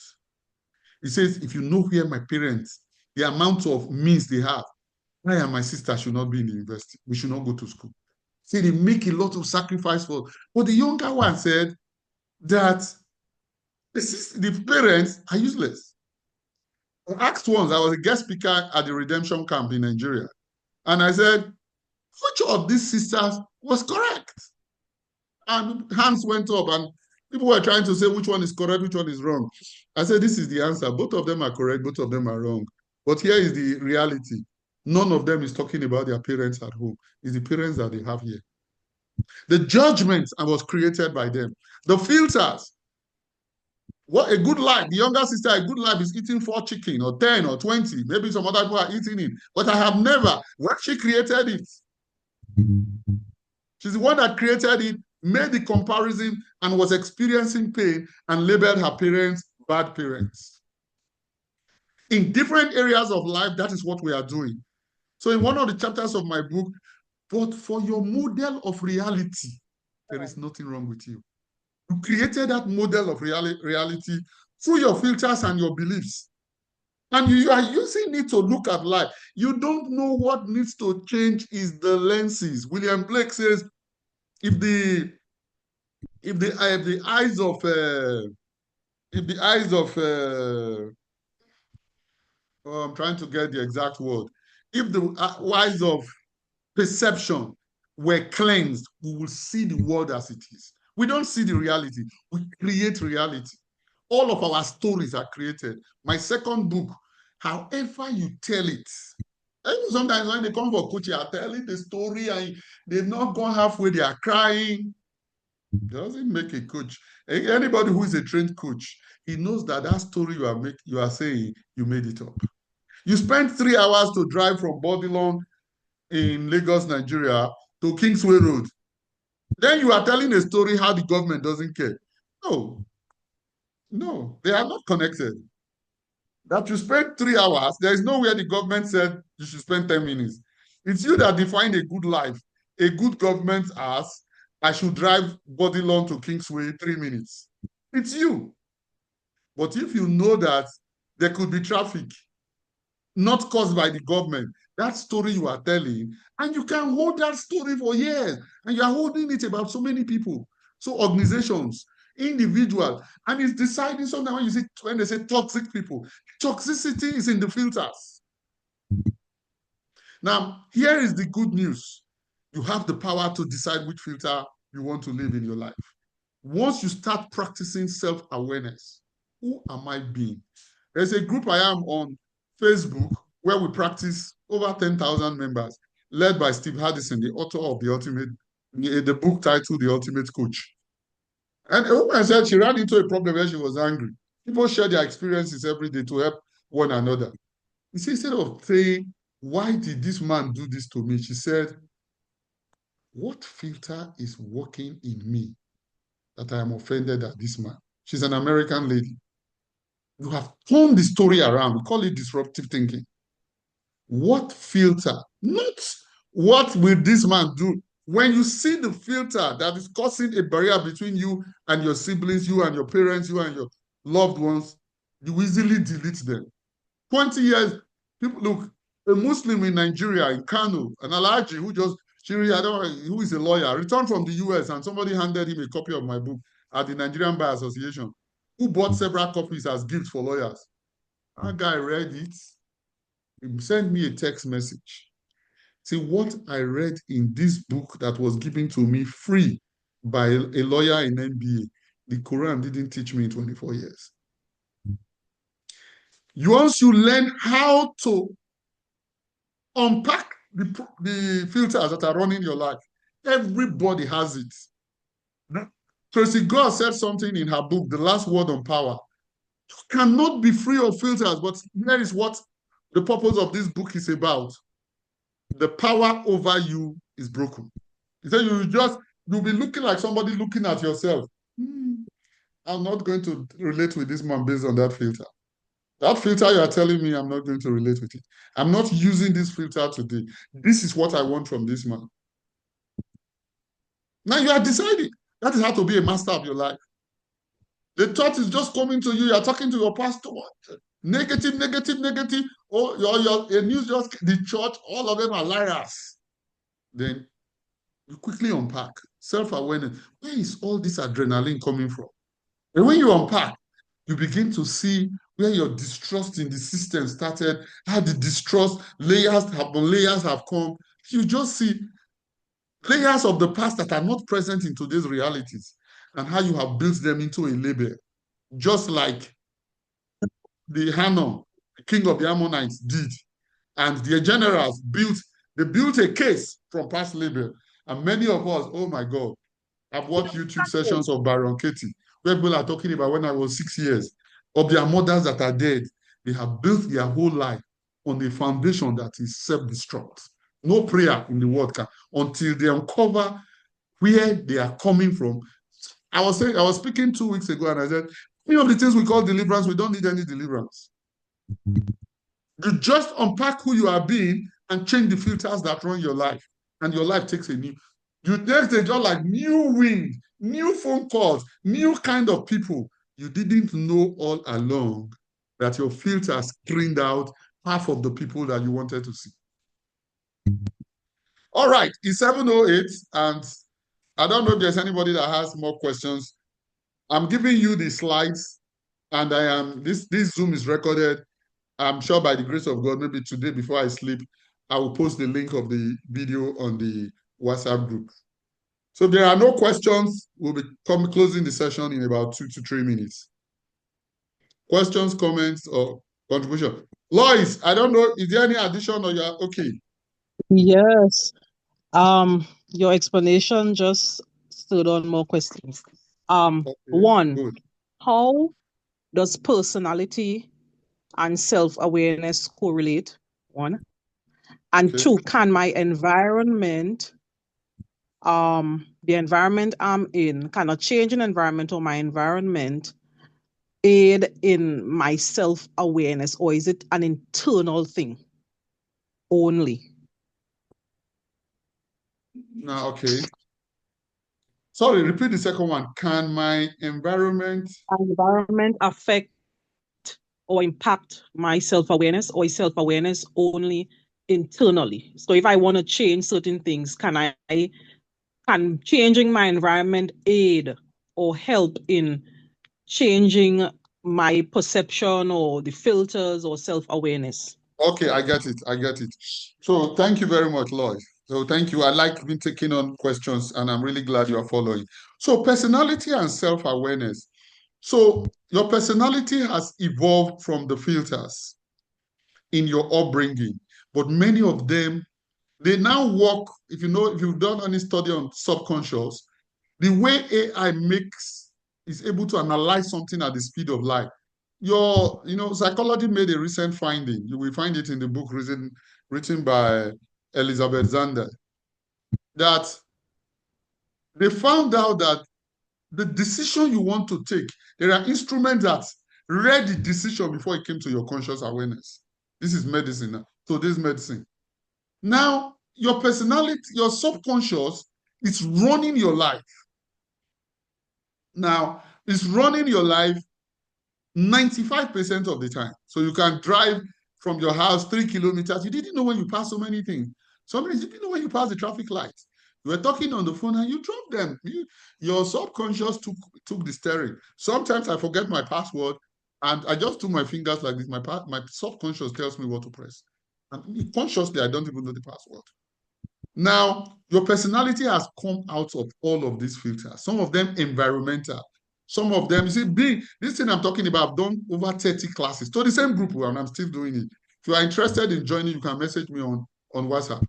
Now, so you are going to be able to uncover where you are now, how environment has come in, how language has come in, how society. Now, when you want to uncover in particular things, when you unpack yourself, you see some that came as a result of personality, things that easily trigger some behaviors in you. There is somebody I'm coaching right now, a lady, and she's living with her parents, and she's about 30, early 30s. She feels that she's supposed to have left the parents' house. So what is happening? She's easily triggered now when she's talking with her dad. Until somebody recommended her to me. So easily provoked. You have two options. Say it's the environment. He said, it's either you change the environment. There are times you need to change the environment. But what you do then, I said, you don't, in changing it, I said, when you begin to find out, when you know where your filters dictate your life, you never blame anybody. You never blame anybody for where you are. There is no demon. There is nobody worrying you. I think I need to, like you cut a strand in your finger, and the doctor says it needs 3 days to be healed, 1 week. They leave the bandage on it. But I've trimmed off. I need to trim this thing off. And I don't think it will get healed for 30 days the way I want it. That I don't think it, when it comes into my awareness, it doesn't offend me. So maybe that, and how does it come to my awareness? Environment. So I trim it off. I leave the environment. And it gets to a stage. Working on yourself is a lifelong thing till you die, till you are put 6 feet below the earth. So when you go out of the environment and you continue listening to a message like this, you will just wake up one morning. It means nothing. The period of the bandage has completely healed the wound. So sometimes if you need to move, you have to. But in that case, I'm not saying I'm saying that I have a problem. The problem is the log in my eye. Now, I cut this log. When I cut the strand in the log, no, the environment is still already, the wound is here. It doesn't heal instantly. So I leave the environment to heal. Now, that is my explanation. So self-awareness, what self-awareness said, like Tracy Goss in her book, The Last Word on Power, he says, when you are aware of the drivers, sometimes I find myself say, no, you're not stopping me from this meeting. Say, you think I'm not talking to anybody. She's talking to a belief in herself. No, I'm staying in the meeting till the end. He said, you begin to see yourself as talking to another person. That other person is the personality. This personality is talking to them, and this personality is God. When you say you are God, this one is conditioned that is preventing your Godship to manifest. No. There is this article in Harvard Business Review. A young British guy went to New York for a meeting with some prospects who wanted to invest in his business. They've been exchanging emails, and the emails were very pleasant. He told the uncle in London, man, it's just to go and close the deal. When he got to Wall Street in New York, as the meeting was going, in my book, in Realizing Mental Resilience, I call it artificial intelligence. His artificial intelligence was interpreting the looks from one of the men, and when later he turns out the man, there were 3 men. He feels one kind, they don't want me. So during break time, he called the uncle in London. I think we're on break now, but I'm just tired of this deal. And I feel like just calling it off and returning to London. Oh, the uncle said, John, your filters are running you. You don't have to look at their looks. He says, what took you there? Oh, I've run about four Zoom sessions. What you want or your emotions? Which one do you want? I did a session in the office of the governor of Lagos about a month ago. A woman said, before you get into an argument, decide what you want to win the argument or something else. The woman asked, said, what if what I want is to win the argument? I said, go in with all the power. I said, but that is what you want. You are living in tension. I said, you don't have anybody to blame. I went into the meeting to win the argument.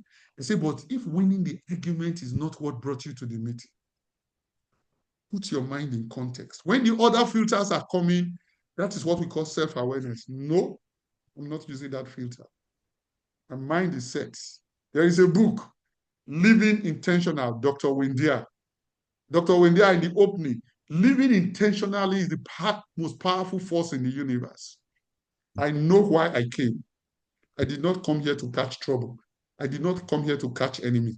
I came to get this thing. You keep your self-awareness will keep pushing every filter that wants to interrupt what you want. Then you are really being in charge of your life. Otherwise, you will live a very unconscious life and a very miserable one. Where situation, you will just be blaming everybody. At the time, you are going to wonder the day you come to a place where somebody is trying to show you Matthew 7:3, it is the lock in your eyes that blocks everything, that decides what you see. You will just see that, man, how did I get here? But the good news is this: you can, depending on the intensity with which you go into how to uncover who you are being, you can reinvent yourself in 1 week or 30 days. On my YouTube page, lots of what you can look at, lots of messages, being this or going, choosing this or choosing that. Which filter do you want to guide you in this meeting? You choose. Did I answer both questions, Lois?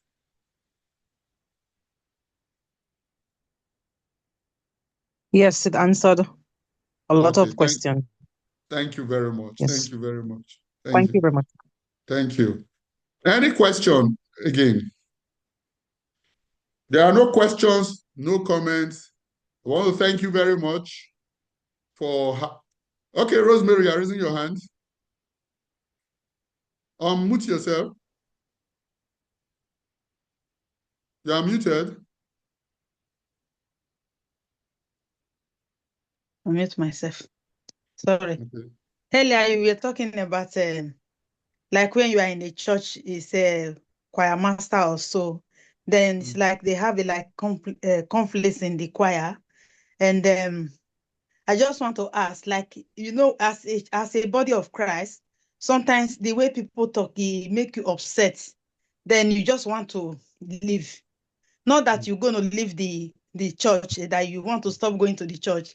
It's like you just want peace to reign. You say, okay, just walk away. Like you just walk away. Is it good to walk away as a body of Christ, as a believer? So it's not that you are upset to stop coming to the church. Like you want just that day, you just want to just leave there and just go home.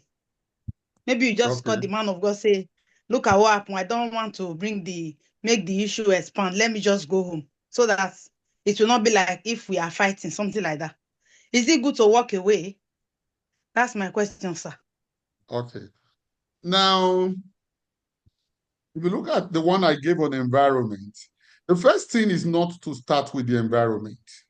But like I said, when you treat, there are certain wounds that the doctor says will take 6 months to heal. One, this thing. So if you look at it, first we are going to uncover the source of the anger. If you don't uncover it, you are just looking at the emotion. If you are trying to treat the emotions, you won't treat the real wound. What got me here? In a span of 11 years, I changed job 8 times. Some of them international, some of them across. I mean, I left England and the next day I was in Abuja, Nigeria. Once I left, I was working in Dublin as a general manager. I felt I was so brilliant. That was why companies were called, but it was offense. But then you go to a stage, how can my children be changing school every 3 months, every day? And I started trying to look inward. That's how I got to where I am today. Now, so it's not just when you are looking, when I started looking at myself, I was so fortunate. I attended a Jewish conference in London, and all of it was inside. The thing was, Jesus, I've never heard this thing. I attended so many trainings. It's for me to look inside. When I started looking inside, like I was in tears. So it's not living. There is a book, The Supermind, by Howard Venom. In one of the chapters, Howard said, a woman has married 4 times. He says until she sees the cause of the dissatisfaction in marriage in her, she will marry 20 times. Until she sees the cause.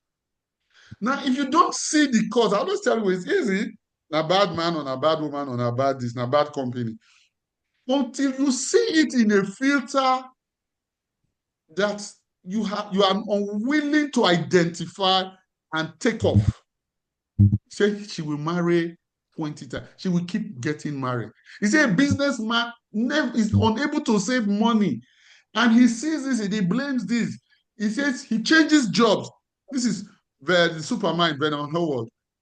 Until he sees it in himself, he will repeat that thing as many times as possible. So start with yourself. Start with, it looks like they did something to you. When you start with yourself, what's the name of this guy who wrote a book? There's an American, the owner-victim mentality. Owners are the cause of their problem, whatever it is. My own sack, I am the cause. When you read it, there's an article, if I send it to you, in the cause of everything in your life. Harvard Business School. When you take that stand, you stop looking at other people. Start from I am the cause. It's so disruptive. Especially if you are used to people are the one causing you all your problems. When you take it inward, you have reversed it. Now, when you start from there, you will start seeing. Now, when there are places you may get to. Okay, I still get there, and this same neighbor in the office it's not causing problem. It triggers a filter in you that you have caught. So there is a wound there. Sometimes, if the organization will allow you to go to another office, or it's you that wants to go on leave, depending on the circumstance. But you will have the tools to be able to self-manage any situation. It's not just leave church. You will attend all churches, you will get tired. When I was teaching, if you heard the observer effect, until when you interact with a system in quantum physics, change the system. It's neutral before you interact with it. But when you interact with it, you've altered the system. It takes you to leave. So you will keep going in and not knowing that even you yourself have the way you look at life. Life itself is neutral. It's very funny. The rest are interpretations. Every other thing in life is interpretation. All right. Any other question, comments? 7:24. All right. Thank you so much. I've had a good time. Bless you, sir. Bless you. I've had a good time sharing today, and every time I share, I tell you, it helps me get better. Thank you for giving me this opportunity. I'll send the slides to the PowerPoint slide to the group, and I'll send the video recording to the group. Thank you very much. God bless you, sir. Bless you. Thank you so much. Thank you. We appreciate you. Thank you. Ladies and gentlemen, please return to the WhatsApp page to do our closing prayer. Yeah, before you go, sorry. Yeah. Sorry, David. I'm sorry, David. I didn't say this.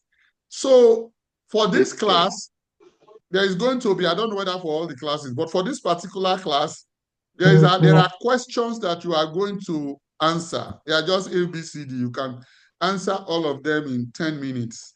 But I think the class, I don't know whether coordinator or the admin, so they will mark it and tell you your scores and tell you whether you passed or you failed. I will upload the questions in about 10 minutes or less, as soon as I log out now into the WhatsApp group. Sorry, David, for that interruption. Okay, Sam. So can we pray, please? Father, we thank you tonight. We appreciate you for this awesome moment. Let your name be glorified. Spirit of the living God, thank you. Help us to be able to manage our emotions, to be able to know what in the name of Jesus. Help us to manage it as well, and that we'll become better Christians and better people in our society. We thank you that you've used. We pray, Lord, you continue to bless him, replenish him in his career, continue to excel him, even by your grace. We ascribe all greatness unto thee. Thank you, Father. In Jesus' name we pray. Amen. Amen. Okay, thank you so much. Thank you. God bless you. Thank you. Bless you. Thank you. Thank you. Go to